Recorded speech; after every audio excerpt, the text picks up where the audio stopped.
Machine 2024 విజేతలు ఎవరో కార్యక్రమంలో ఈరోజు ఒక ప్రత్యేకమైన నియోజకవర్గంతో మీ ముందుకు వచ్చాం. విశాఖ జిల్లా నర్సీపట్నం.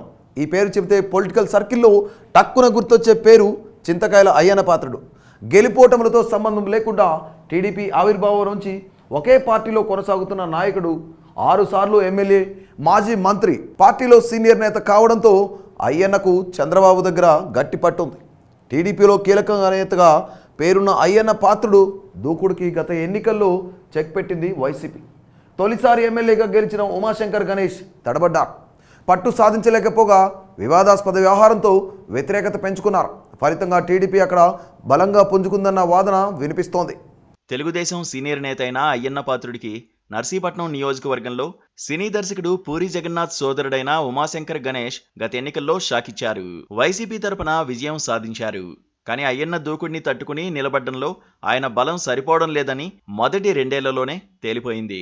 మున్సిపల్ ఎన్నికల్లో రాష్ట్రం మొత్తం వైసీపీ గెలిచింది. నర్సీపట్నంలో కూడా గెలిచింది. కానీ గుడ్డిలో మెల్లగా గెలిచింది. అయ్యన్న దాదాపుగా టీడీపీని గెలిపించినంత పని చేశారు. 28 వార్డుల్లో అన్ని రకాల అధికార బలాలు ప్రయోగించి అయ్యన్న కుటుంబాన్ని చీల్చి సోదరుడు సన్యాసి పాత్రుడిని పార్టీలోకి తెచ్చుకున్న 14 కౌన్సిలర్ స్థానాల్లోనే గెలిచింది. టీడీపీ 12, జనసేన 1, ఇండిపెండెంట్ 1 గెలుచుకున్నారు. 10-20 ఓట్ల తేడాతో వైసీపీ 4-5 సీట్లను గెలుచుకుంది. అప్పటితో పోలిస్తే ఇప్పుడు టీడీపీ మరింత బలపడింది. అధికార పార్టీపై వ్యతిరేకత బయటపడుతోంది. అయ్యన్నను వేధించారని, ఆయన ఇంటిని కూలగొట్టే ప్రయత్నం చేశారన్న సానుభూతి కనిపిస్తోంది.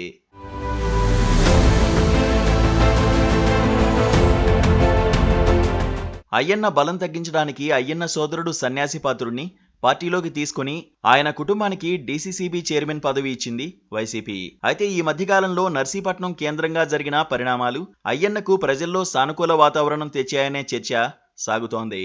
ఓడిపోయినప్పటి నుంచే నర్సీపట్నం నియోజకవర్గ ప్రజల్లో తిరగడం మొదలుపెట్టిన అయ్యన్న పాత్రుడు వచ్చే ఎన్నికల్లో విజయంపై ధీమాగా కనిపిస్తున్నారు. నియోజకవర్గంలో పార్టీ ఎక్కడెక్కడ బలహీనంగా ఉందో చూసుకుని అక్కడి నేతలను సమన్వయం చేసుకుంటూ క్షేత్రస్థాయిలో తెలుగుదేశం బలోపేతానికి ప్రయత్నాలు చేస్తున్నారు. సిట్టింగ్ ఎమ్మెల్యే ఉమాశంకర్ సైతం ఇదే పని చేస్తున్నారు. ఆయన కూడా జనంలో తిరుగుతున్న అయ్యన్న ఎత్తులను తట్టుకుని వచ్చే ఎన్నికల్లో గెలవగలరా అన్న సందేహాలు తలెత్తుతున్నాయి.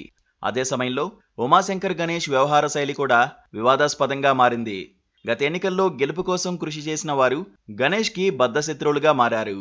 నర్సీపట్నంలో కనీస అభివృద్ధి పనులు జరగలేదు. ఎన్నికల ముందు రోడ్డు విస్తరణ అనేది ఎన్నికల హామీ. వచ్చే ఎన్నికల నేపథ్యంలో వైసీపీకి, ముఖ్యంగా ఎమ్మెల్యే గణేష్కు నర్సీపట్నం మెయిన్ రోడ్డు విస్తరణ అనేది జీవన్మరణ సమస్యగా మారిందని క్యాడర్లో చర్చ జరుగుతోంది. మెయిన్ రోడ్డు 80 అడుగులు విస్తరించాలి అనే ప్రతిపాదనను తుంగలో తొక్కిన ఎమ్మెల్యే వ్యాపారస్తులకు ఝలకిచ్చేందుకు 100 అడుగులకు విస్తరించే ప్రతిపాదనను తెరమీదకు తేవడం వివాదాస్పదంగా మారింది.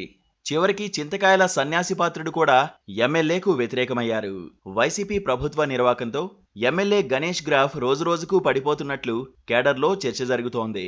ఓవైపు ప్రభుత్వంపై తీవ్ర వ్యతిరేకత, మరోవైపు గత ఎన్నికల్లో గెలుపు కోసం కృషి చేసిన నేతలు ఎమ్మెల్యేకు దూరమవడంతో ఈసారి ఆయనకు కష్టాలు తప్పవని ప్రచారం జరుగుతోంది.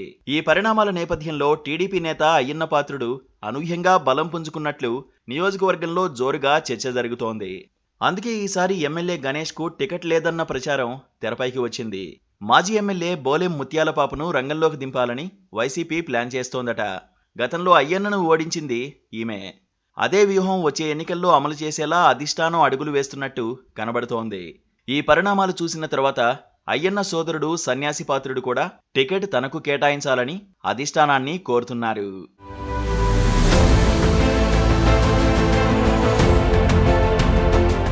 ఎలా చూసినా అయ్యన్న పాత్రుడికి అన్ని ప్లస్ పాయింట్లు కనిపిస్తున్నాయి. ప్రభుత్వ వేధింపుల సానుభూతి, వైసీపీలో వర్గ పోరాటం, ఎమ్మెల్యే వ్యవహార శైలి, పట్టణం ప్రజల్లో వైసీపీపై తీవ్ర వ్యతిరేకత అన్నీ ఆయనకు కలిసి వస్తున్నాయి. ఇక జనసేన బలం కూడా కలిస్తే తిరుగుండదని అంచనా వేస్తున్నారు.